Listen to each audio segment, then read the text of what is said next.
I just wanted to add something I neglected to add this morning.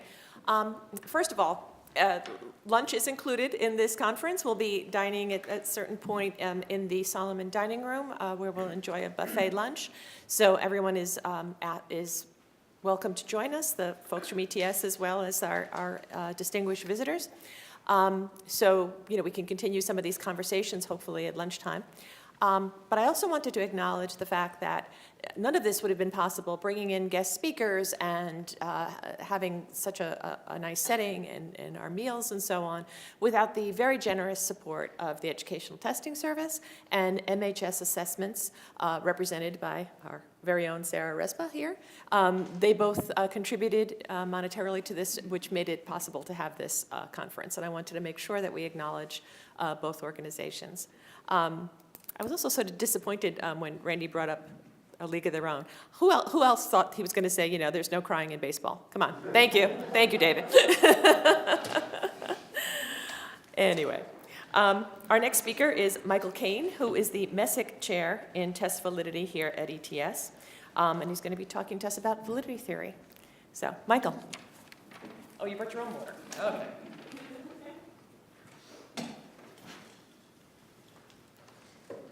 Well, I'll quote Monty Python, and now for something completely different.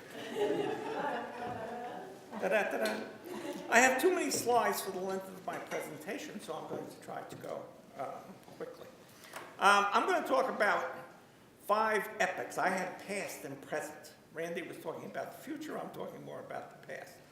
I'm going to start at 1950s, roughly, then go to construct validity, 1955. And then the evolution of construct validity into a unified framework and pitfalls and back and forth on that, 1955 to roughly 2000, something like that. Still going on. That's why the plus is there. All the things I talk about that sort of occurred in a particular time, many of them are still going on, And then I'm going to talk a little bit about the argument-based approach, which I've had something to do with. And then I want to talk about some current issues, since my topic was past and present. All right, 1950s, and I used a lot of quotes here from Curidan. They were probably representative of pretty much everything else that was being said at the time, maybe in different ways. But we have a number of characteristics. First, measurement theory and practice were highly empirical. Logical positivism was the philosophy of science at the time, and it was highly empirical too. They wanted to have observables and didn't like theoretical entities. They really hated metaphysics, which would bring in lots of theoretical entities. The criterion and content models were well established. There was a clear focus on intended consequences, particularly in terms of the criterion model. You were trying to predict and maximize some outcome. So there was some consequence that people were concerned about when they used the criterion model, and that comes back in later. But they didn't worry too much about unintended consequences, and they didn't worry at all about social consequences, at least not in a negligible way to the extent that it occurred. Trait language was common, but the traits were viewed more as dispositions, observable dispositions, than anything theoretical. So we have strong empiricism, but not much theory. And here's a quote from Curidan: "So long as we stick to operational definitions in discussing and thinking about the abstract concepts used," so even in thinking about abstract concepts used in educational measurements, we will be on safe ground. We must not say that this high score is due to his high ability, but if anything, the reverse. We say he has high ability because his performance has yielded a high criterion score. His ability is simply the summary statement concerning his actions. And Curidan talked about validity mainly in terms of reliability and relevance. So you had to have test tasks or items or questions that were relevant to whatever you were going to however you were going to interpret the results. And the thing had to be reliable, but there wasn't too much attention to go beyond that. So there was sort of a content validity aspect to it, reliability, and in cases where it worked out well, a criterion approach. And criterion-related validity was the gold standard. Of course, the problem was that the criterion was often questionable, but still you had a nice empirical, directly observable way of validating the test. So in the early 50s, we have this strong emphasis on observations, on empirically based interpretations, and almost a dislike or effort to avoid any theorizing that goes much beyond what's observable. Then Cronbach and Meehl appear on the horizon. And Cronbach in 1971 said that the rationale for construct validation, then he's got some quotes and stuff, developed out of personality testing, which we just mentioned. For a measure of, for example, ego strength, there is no adequately pertinent criterion to predict, nor is there a domain of content to sample. Rather, there is a theory that sketches out the presumed nature of the trait. So this is a radical departure. We go from a highly empirical approach to a strongly theoretical approach. And that has some implications for what happens afterwards. And Cronbach and Meehl adopted what has been called the received view of theories, goes back to the 1920s. It was developed in the logical positivist environment by philosophers and physical scientists. And the way they looked at it was that theories were axiomatic systems that related different things to each other. Euclid's Elements would be the sort of classic example. The set of axioms specifies a network of relationships between nodes. The network is in itself uninterpretable to begin with. It just says that A is related to B.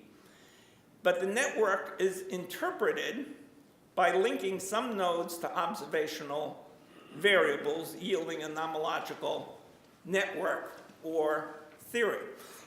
So remember, the logical positivists were very empirical. They were willing to have these logical relationships in the network, but they wanted it ultimately to be related to observations. And then we challenged the theory by checking its claims. And we can have confidence in a theory if it has survived a number of serious challenges. So they saw this as the scientific method of theorizing, and it's a good approximation to what scientists actually do. They propose a theory, and then they look at the implications of that theory for observations and see if it holds up. So Cronbach and Meehl recognized that this was an idealistic picture. An idealized picture is one of a tidy set of postulates which jointly entail the desired theorems. In practice, of course, even the most advanced physical sciences only approximate this ideal. Psychology works with crude, half-explicit formulations.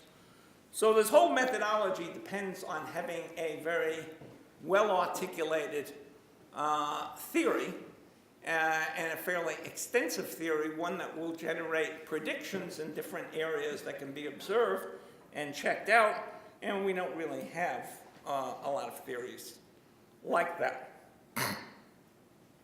So later in his life, Cronbach came to refer to this as the strong form of construct validity. It requires a well-defined theory from which empirical predictions can be derived, etc. But because the network still gives the constructs whatever meaning they do have, a crude, half-explicit theory yields vaguely defined constructs. So to the extent that your theory is not precisely defined, the outcome of the kind of analysis that Cronbach and Meehl suggested was going to be fairly wishy-washy, and Cronbach realized that. The 1955 paper, according to Cronbach in 1989, bolstered a virtuous claim that construct validity was in line with the philosophy of science. Still, it was pretentious to dress up our immature science in positivist language, and it was self-defeating to say that a construct not part of a nomological network is not scientifically admissible. So Cronbach later on is saying, we tried to make this thing look more respectable by attaching it to this received view of theories, which barely works in physics, and it doesn't work very well at all unless you have very precisely defined theory. But why did they do that? Well, they did it in part because, as I said, the dominant view in the early 50s was highly empiricist. So how do you then get in these more theoretical, less observable things like ego strength or industriousness or various personality characteristics? Well, they used the tool that was available to them. Even the logical positivists accepted the classic view of theories, the received views. They developed it. So even the empiricists would accept this approach. Now I want to talk, and the biggest part of my presentation is in here. I'm going to trace the developments between 1955 and roughly 1995. And again, I picked dates that just sort of bounded things to some extent.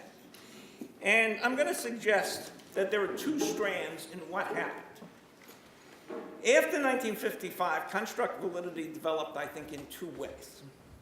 The first strand involves the development of construct validity as one of three main validation models: content, criterion, and construct. And there was a lot of technical development in this mode. The methodology of construct development as a specific model for validating certain kinds of tests got better, and I'm not going to go into any of the details. We have Campbell and Fisk, and we have essentially confirmatory factor analysis, which in a sense fits this model. So there was a lot that went on. The second strand involves a transformation of construct validity from a specific model into a general framework for validation. So Cronbach, so now I'm going to give a lot of vignettes over time to look at these two developments and how they were intertwined. Cronbach and Meehl suggested that construct validity would be involved whenever a test is to be interpreted as a measure of some attribute or quality which is not operationally defined, and for attributes for which there is no adequate criterion. So construct validity was presented as an alternative to the two well-established methods. So this is going to be, it wasn't presented as a general approach to validity, but as an approach that could be used in the particular cases where the other two methods didn't work. Lovinger in 1957, since predictive, concurrent, and content validities are all essentially ad hoc, construct validity is the whole of validity from a scientific point of view. So there's a move toward unification and taking construct validity as a general framework. The 1966 standards, the standards for educational and psychological measurement, said, among other things, that tests are used for several types of judgment, and for each type of judgment, a different type of investigation is required to establish validity. The three aspects of validity corresponding to the three claims of testing may be named content validity, criterion validity, and construct validity. So 10 years after Cronbach and Meehl, we still have the three methods. Kronbach in 1971 treated construct validity as one kind of validity evidence for one kind of interpretation, mostly. It was to be used for theoretical variables for which there is no unified pertinent criterion to predict, nor is there a domain of content to sample. A description that refers to a person's internal processes, anxiety, insight, invariably requires construct validation. But Kronbach in 1971 chapter in Educational Measurement also said that validation of an instrument calls for an integration of many types of evidence. The investigations supplement one another for purposes of exposition. It is necessary to subdivide what, in the end, must be a comprehensive, integrated evaluation of the test. So Kronbach in 1971 throughout the chapter is really talking about these three things in three different ways, but at the same time he's saying that we really need to consider all of the evidence together in evaluating validity. The 1974 standards define validity in terms of what may properly be inferred from a test score, which is a nice general definition, and listed 4 kinds of validity associated with 4 independent kinds of inferential interpretation: criterion validities, predictive and concurrent content validity, and construct validity. So if anything, the different kinds of validities are increasing in number here. And I might say that during this period, too, there were probably 20 or 30 different kinds of validity that got labeled instructional validity and whatever. I think one of the 2 most significant articles, clearly, in this history I'm talking about are Kronbach and Meal, clearly. That's the watershed article. But a second one is Messick's 1975 article, and I think it was his presidential address to Division 5, so it's appropriate, on standard problem meaning and values in measurement and evaluation.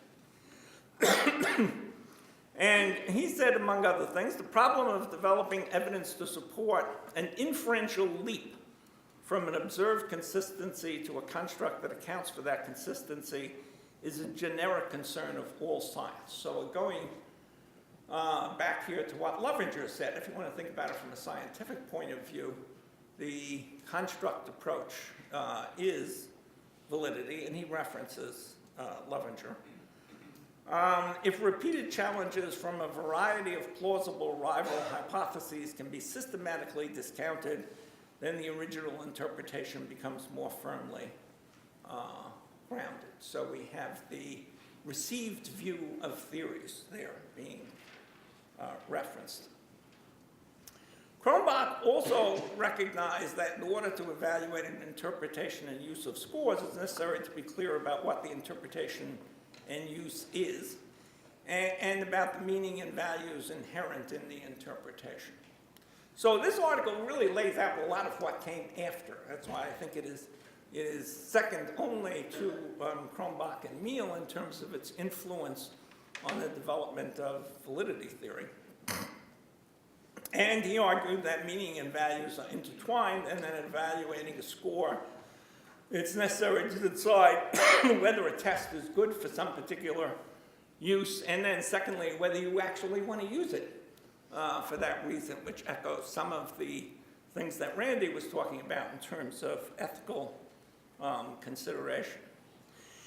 The 1985 standards was a big step forward in some ways.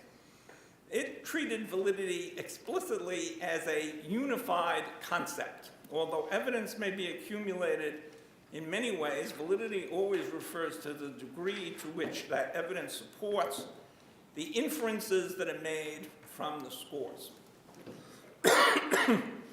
But the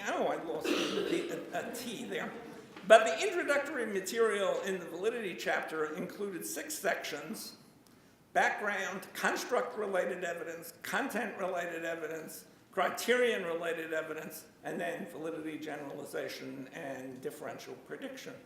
So what later was called the Trinitarian approach was still there. I think there's a critical weakness in the 1985 standards that sort of lingered afterwards.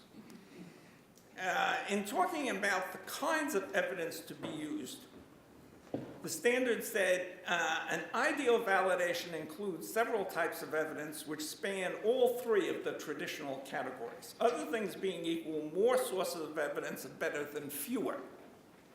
That's nice, but doesn't really tell you much about what kinds of evidence to use.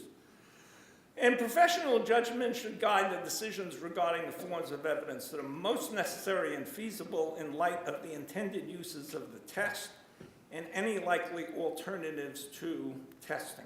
And the weakness that I think is here and in the 85 standards is that there's a lot of very explicit detail about sort of how to do X if you're going to do X, how to collect data using criterion-based methods, how to collect data using construct methods, that we developed a lot of technique for that, but we don't have sort of strategic guidelines. Those are all sort of tactical. It's sort of how are you going to get particular kinds of data for particular kinds of issues, but what kinds of issues do we need to look at, and how do we then assemble an overall argument?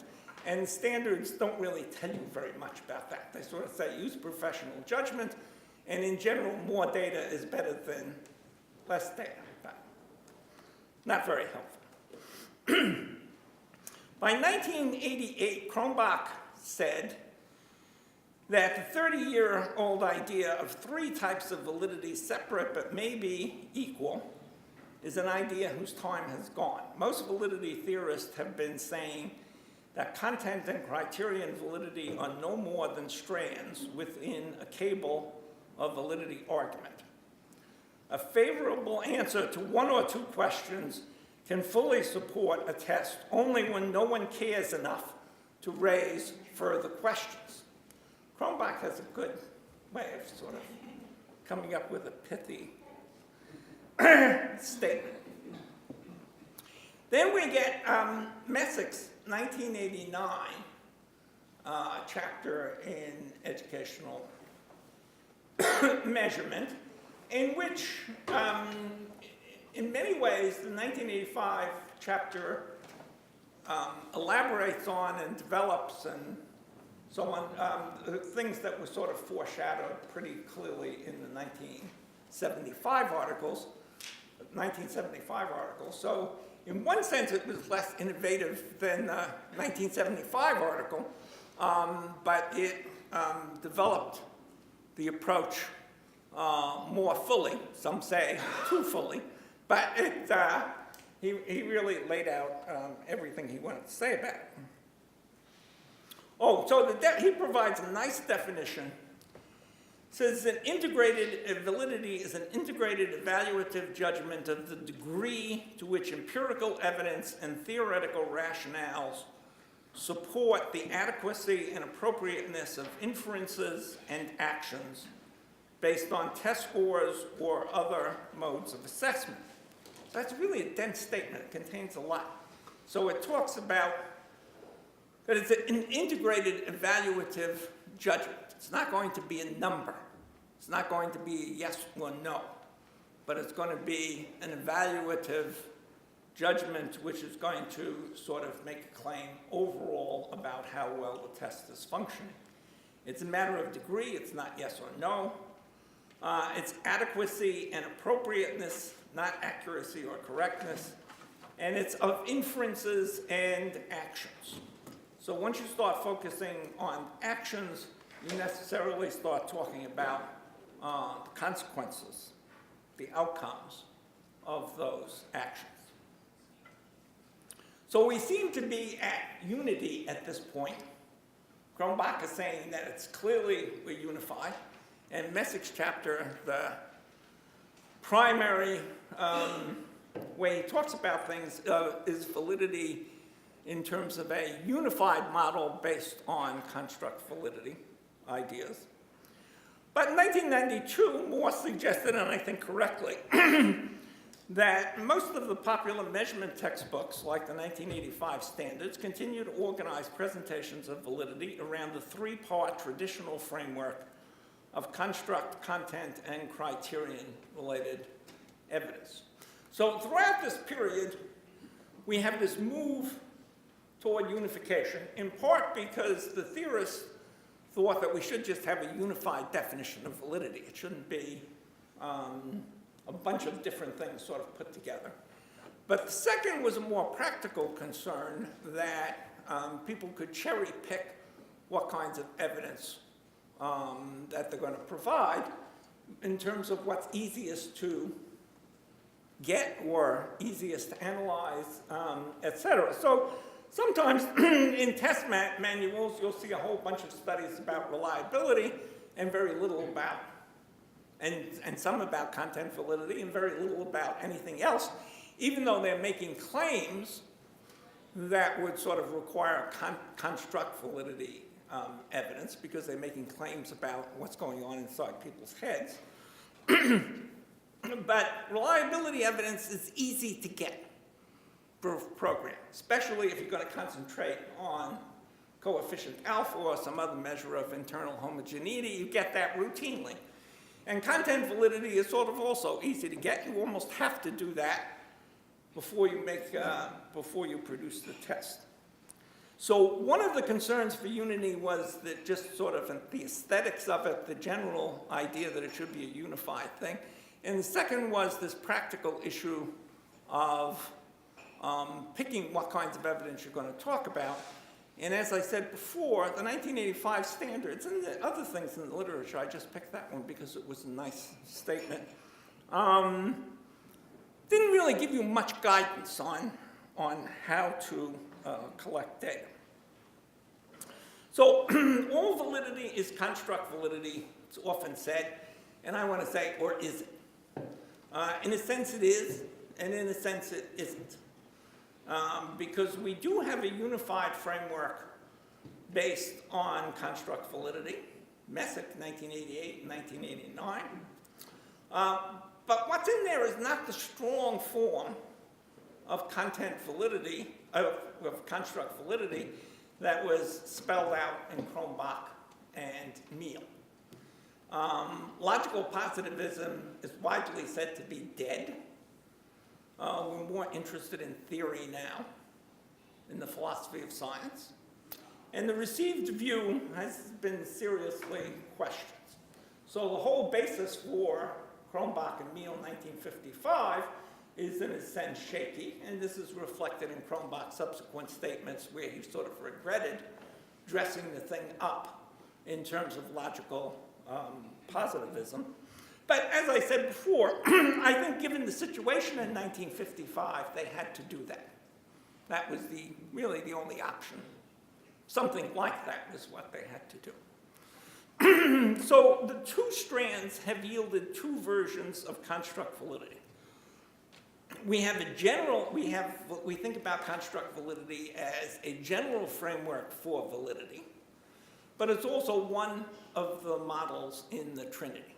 It's a very specific model, you can think of it that way, and it is thought about that way in many cases, but you can also think of it as a general framework.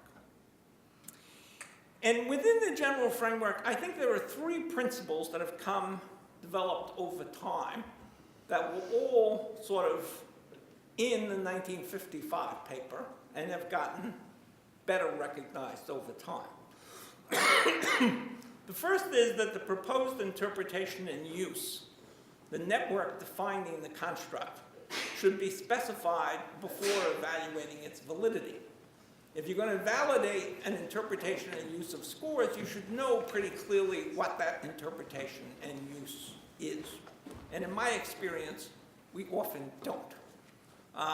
Or it changes over time and we don't change the validation evidence. Secondly, testable claims inherent in the interpretation and use should be identified and alternate hypotheses and claims should be considered. We should develop challenges, potential challenges, to the interpretation that we're proposing. And then thirdly, the claims and counterclaims would be evaluated analytically. Do they make sense in the case that we're working on? Goes back to Messick's question about if we can use this test in this particular way, should we? It's not an empirical question, but it's one that we have to think about in terms of values. And we're also going to evaluate empirically in terms of the challenges to the proposed interpretation and use. And so we are encouraged to think about validation not in terms of a single study that's going to yield a coefficient or something, but in terms of a research program that's going to answer the relevant questions. Argument-based model. As I said before, all of these different models and suggestions for new ways of thinking about things generally come out of some problem in the existing method. that there's some limitation or some problem in what we're doing, so somebody comes along and says, well, we can do this slightly differently, or we can add this thing, as Kronbach and Meal did. So there's usually some reason. The weaknesses, the main weakness in the unified framework had to do with a lack of clear guidelines for the kinds of evidence that should be collected. The model itself was very general, very elegant and thorough, and methodology in many ways had become quite sophisticated. The problem was that we didn't have sort of a general strategy for what needed to be addressed in a particular case, so we never knew when something was done. How am I doing on time? Oh. All right, I'll try to. I think I'm. All right. So this made validation a very open-ended endeavor, and there are statements that I've quoted in the past of people saying that it's an activity that's going to last forever, and it's going to be very complicated. And that encouraged people to say, well, if it's all that complicated and if it's going to last forever, I'm not even going to start because I have to do something by the end of this year. So Kronbach in 1988 suggested, this is another very good article, I think, that validation of a test or test use is evaluation. So I propose here to extend to all testing the lessons from program evaluation. What House has called the logic of evaluation argument applies, and I invite you to think of validity argument rather than validation research. Now, my contribution to this has been to suggest that we can have two kinds of arguments. That the first argument would be an interpretation use argument, where we would lay out the proposed interpretation and use in some detail, and we would agree on what that's going to be. And then in the validity argument, we would evaluate the inferences and assumptions that are inherent in the interpretation use argument. So we would develop an interpretation use argument. We would make a positive case for it to the extent that we could in terms of its being reasonable and sensible and accomplishing what we want to accomplish. And then we would kick the tires. So in a sense, we're back to we're keeping a lot of the things that were in Kronbach and Meal, and in Messick, the one thing that's being suggested is to spend more time up front explicitly deciding on what the interpretation and use are. And then this interpretation use argument serves the function that the theory did in Kronbach and Meal. Kronbach and Meal assumed we had a scientific theory out there that was going to lay out everything. In many cases, we don't have a scientific theory. We're interested in a practical consideration in testing, or we have a relatively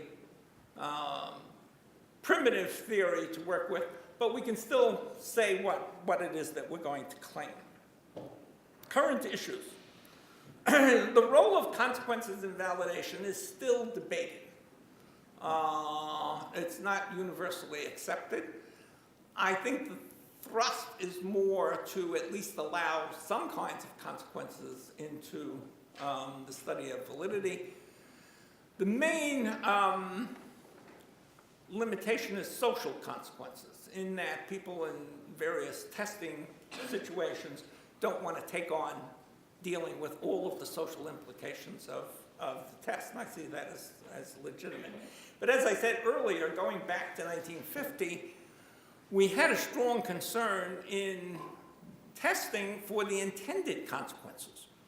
If an organization wanted to admit the students who would do best in their college or the workers who would be most productive, that consequence was generally accepted. In education, we also want to be concerned about the consequences for the students who don't get admitted to the program or don't get put into a particular program, which isn't the case in employment testing. So the consequences are a complicated and difficult issue, and I think we'll be debating that for a while to come. Interestingly, I think the role of fairness is not disputed. Nobody's willing to come out and say they're willing to be unfair. But how to handle fairness issues is fairly complicated, and I think not totally settled. There's also a group of validity theorists who want to focus on foundational issues and don't like construct validity or its subsequent iterations at all. And the other thing is, I think the terminology in validity theory is something of a mess, since everybody uses their own terminology. On future directions, I'll quote Niels Bohr: "Prediction is very difficult, especially about the future." And I think in this area it would be particularly difficult because it's sort of really looking at ways of looking at things, and those shift back and forth. We tend not to move in a clear upward trajectory, but rather zig over here and zag back. So, thank you.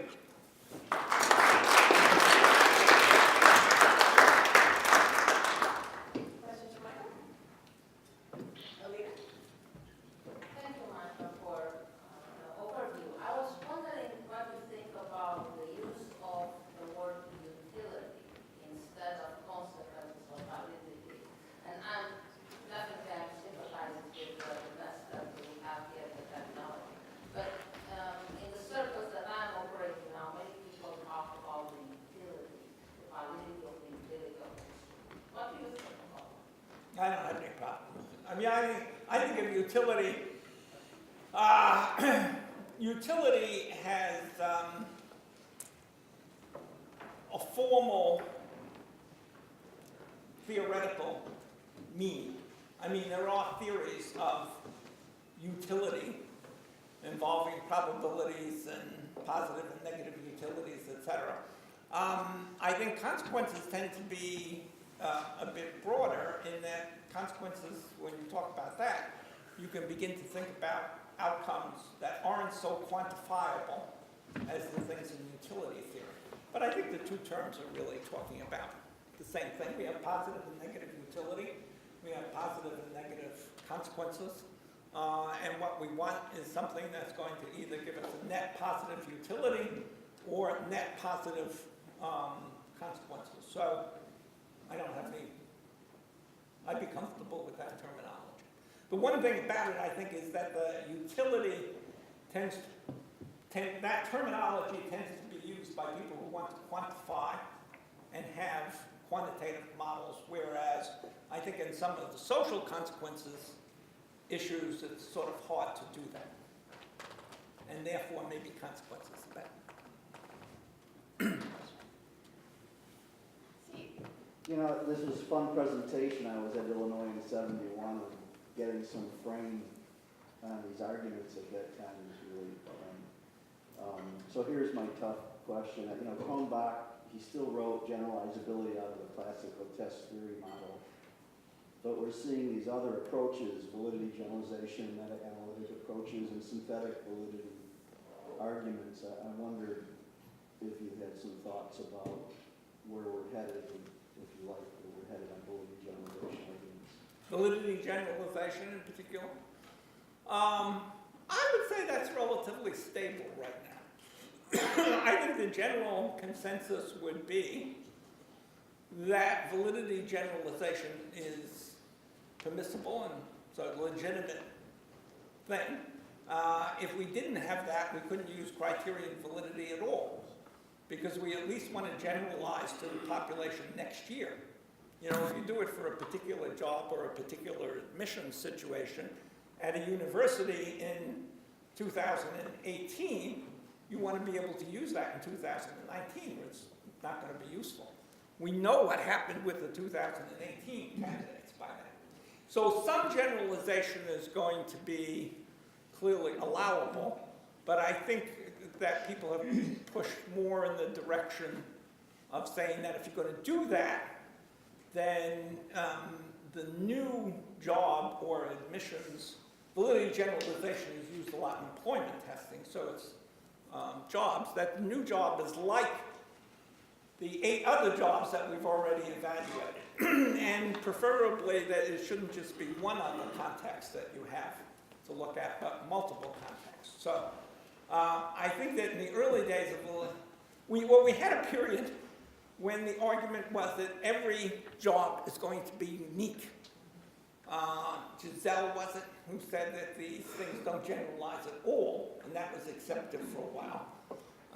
And then we came to the idea that validity generalization can work, and that a lot of the variability with the criteria is really due to sampling and reliability and other issues. So then we sort of went to the, as I said, we went to the other extreme of saying, well, you can generalize almost anything. And many people said that G, a measure of G, predicts everything. So why not just use G all the time? And I think we're back now to sort of saying, well, yeah, you can generalize, but don't generalize